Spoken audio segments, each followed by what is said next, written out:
जय हिंद दोस्तों, मैं हूं हीरा परिहार और आप देख रहे हैं सैनिक एकता। चैनल को सब्सक्राइब करें, वीडियो को ज़्यादा से ज़्यादा शेयर करें, लाइक करें, कमेंट करें।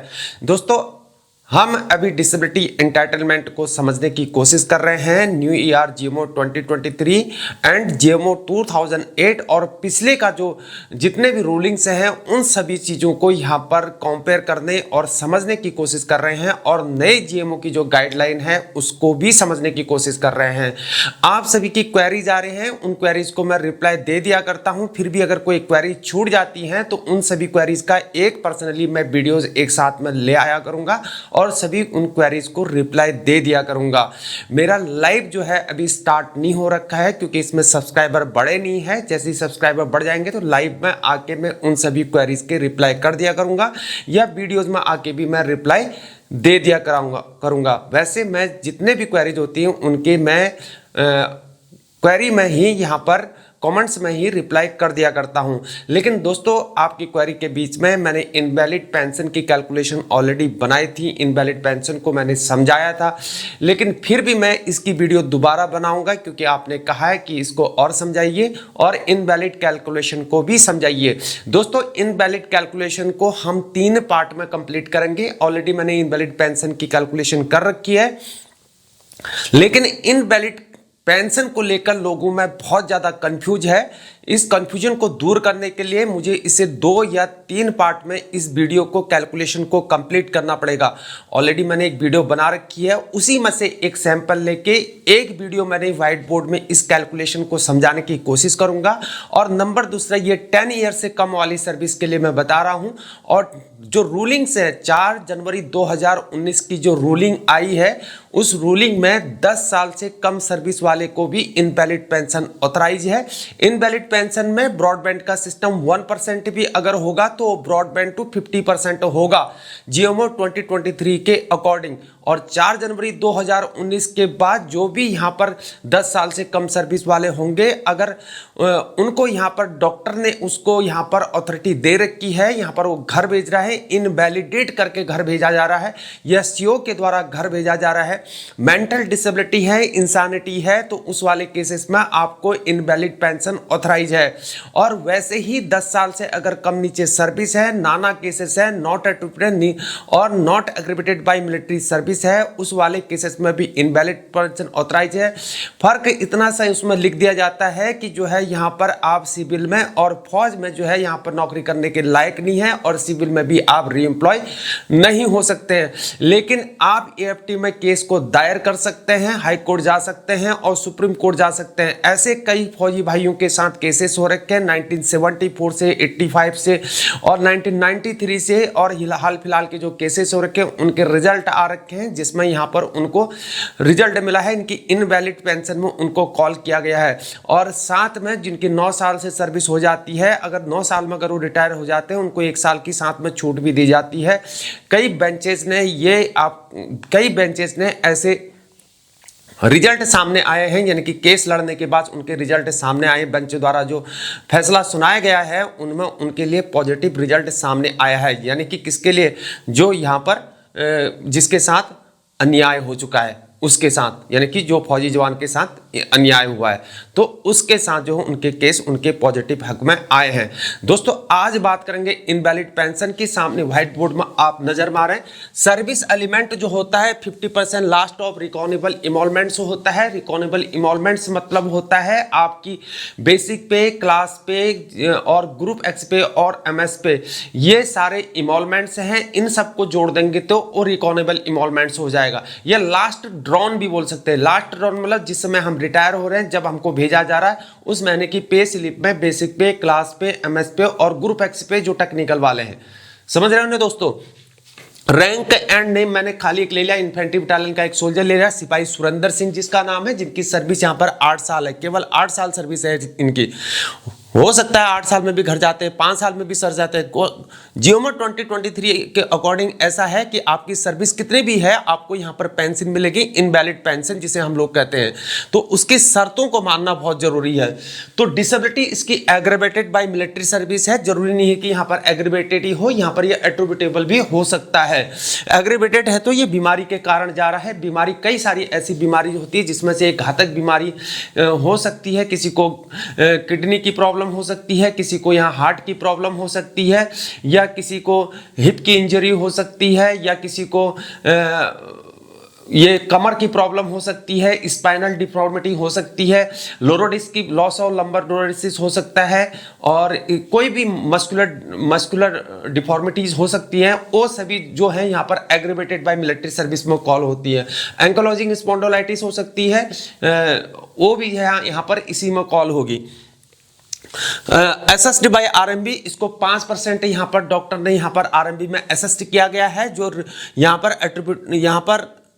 यहाँ पर कितना होगा, ब्रॉडबैंड टू 50% होगा। तो रिकॉर्डेबल इमोलमेंट्स यहाँ पर बेसिक पे आपका देखा 32,300 प्लस क्लास पे आपका 450, एमएस पे आपका 5200। इस प्रकार से टोटल रिकॉर्डेबल इमोलमेंट्स इसका 37,950 आ गया मेरे दोस्तों। तो इस प्रकार सर्विस एलिमेंट से क्या होता है, जो सर्विस एलिमेंट्स जो डिसेबल पर्सन होते हैं, जो डिसेबिलिटी लेते हैं, उनको यहाँ पर सर्विस एलिमेंट कहा जाता है। जो सर्विस एलिमेंट होता है वह सेव फंड का सर्विस पेंशन होता है।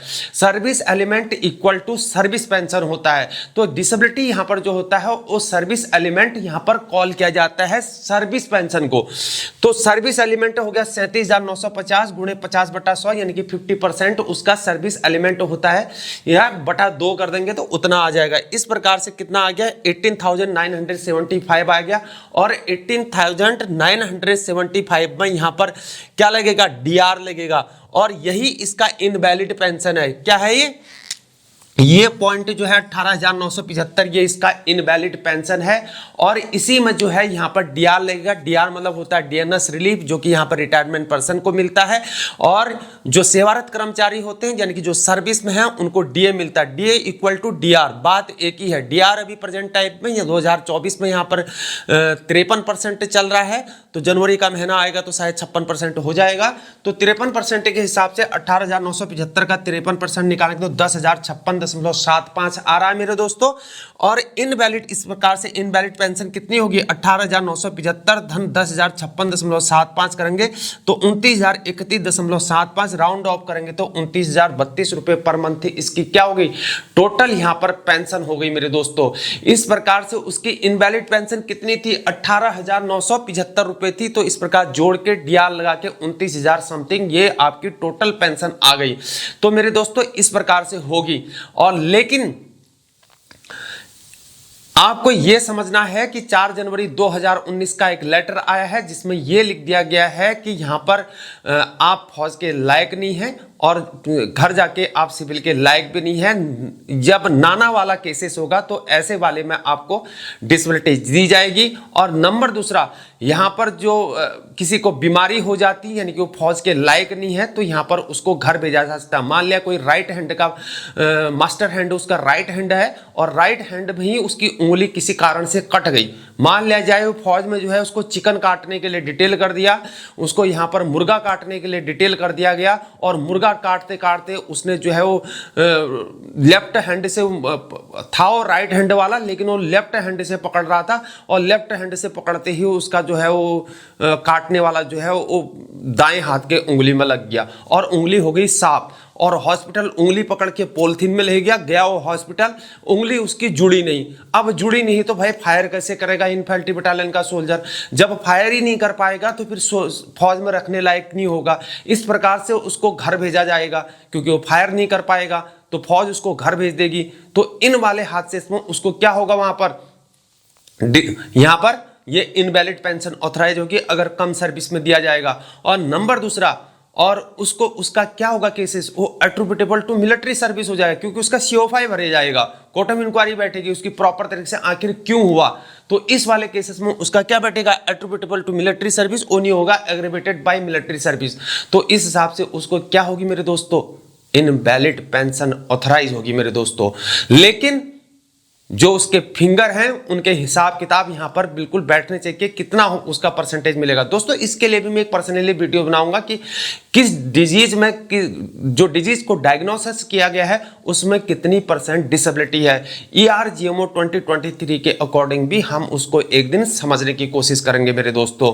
इस प्रकार से मेरे दोस्तों इनवैलिड पेंशन का ये डिटेल था। नंबर दूसरा, हम इसको और समझने की कोशिश करेंगे कि नाना केसेस में इनवैलिड पेंशन की क्या शर्तें हैं। अगर 10 साल से अगर सर्विस ज्यादा है तो ADS वाले केसेस यानी कि अल्कोहल डिफिशिएंसी सिंड्रोम, तो उस वाले केसेस में यानी कि इंटॉक्सिकेशन जिसे हम लोग बोलते हैं, यानी कि जिसको लत लग जाती है, शराब पीने की लत लग जाती है, यानी कि लत लग जाती है तो किसी कारण से हो सकता है भाई, स्ट्रेस के कारण हो सकता है, कुछ भी, या डोमेस्टिक इशू हो सकते हैं, फौज के इश्यूज हो जाते हैं, फौज में दारू मिलती है भाई, है नहीं है, तो फौज में अगर अल्कोहल मिलता है तो वो भी लिमिट से कोई ज्यादा लेने लग जाता है, हो सकता है किसी स्ट्रेस के कारण ले रहा हो, तो उस वाले केसेस में यहाँ पर जो है डॉक्टर उसको अगर डिजीज में अगर शामिल कर देता है, डायग्नोस में शामिल करता है ADS और इंटॉक्सिकेशन को केस को, यहाँ पर नाना केसेस में जो है उनको पेंशन ऑथराइज है, यानी कि इनवैलिड पेंशन ऑथराइज है, तो उसको भी हम समझने की कोशिश करेंगे। उसकी भी वीडियोज आपको जरूर मिलेगी, यानी कि एक पार्ट में लेके आ गया हूँ कैलकुलेशन की, तो एक सेकेंड पार्ट और लेके आएंगे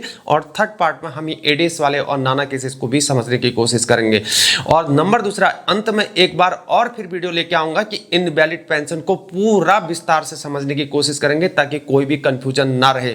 मेरे दोस्तों अगर आपको हमारी जानकारी पसंद आती है, हमारा वीडियो पसंद आता है, हमारे वीडियोस को तमाम सैनिक भाइयों के पास पहुंचाना है, आपकी जो जिनके पास जानकारी की थोड़ा सा कमी होती है, क्योंकि होता है कि हम जवान हैं जो क्लरिकल डिपार्टमेंट के अंतर्गत हैं, उन लोगों तो समझ में आ जाता है, लेकिन जो जवान होता है वो पूछने में ही शर्माता है और इधर उधर चक्कर काटता है कि मुझे कौन जो क्या कह देगा, कौन जो क्या कह देगा, शर्माता है उन चीज़ों को। लेकिन शर्माना कभी नहीं है मेरे दोस्तों, क्योंकि अपने राइट्स को लेना बहुत जरूरी है, क्योंकि तुम अपने आप से नहीं हुए, कोई भी डिसेबल होता है वो खुद डिसेबल नहीं होता है, किसी कारणवश डिसेबल होता है, उसके पीछे कारण होते हैं, कॉजेज होते हैं। अगर मिलिट्री के अंदर अगर सर्विस कर रहा है तो मिलिट्री के कारण ही होगा वो, चाहे किसी भी कारण हो। वर्किंग गया, वर्किंग में चोट लग सकती है भाई, चिकन काटने गया, चिकन काटने में चोट लग सकती है, खाना बना रहा था कुक हाउस में, शेफ खाना बना रहा था, खाना बनाते बनाते जो है उसका जो है कपड़े से उसने पतीला पकड़ा और पतीला पकड़ते पकड़ते जो है उसका हाथ इधर से उधर बैलेंस हो गया, डिसबैलेंस हो गया, तो गया काम से, वो जल जाएगा वहां पर, तो बर्निंग केस आ जाएगा, है नहीं है। और वही जो है अगर पतीला पकड़ते पकड़ते जो है वहां पर फर्श में अगर कहीं पानी गिरा हो, फिसल गया, तो जवान भी उसके चपेट में आ जाएंगे जो वहां पर वर्किंग गए हैं, तो उस वाले केसेस में उनका बर्निंग केस बन जाएगा। तो फौज में कोई भी चीज होता है हादसे की वजह से होता है, यानी कि due to military stress and strain, या वो एट्रीब्यूटेबल हो सकता है। तो मेरे दोस्तों इन चीजों को समझना बहुत जरूरी है। मैं चाहता हूं कि ये वीडियो तमाम भाइयों के साथ शेयर कीजिए, मेरे चैनल को शेयर कीजिए, चैनल को सब्सक्राइब कीजिए। तमाम फौजी भाइयों से मेरा विनम्र निवेदन है कि आप लोग हमारे चैनल को जरूर सब्सक्राइब करें। एक्स सर्विस भाई विद फैमिली, उनके बच्चे भी हमारे चैनल को जरूर सब्सक्राइब करें, क्योंकि आपके जानने की बातें इसमें जरूर हो सकती हैं। मेरे दोस्तों आपसे विदा लेता हूं, आज के लिए इतना ही। जय हिंद, जय भारत, वंदे मातरम, भारत माता की जय।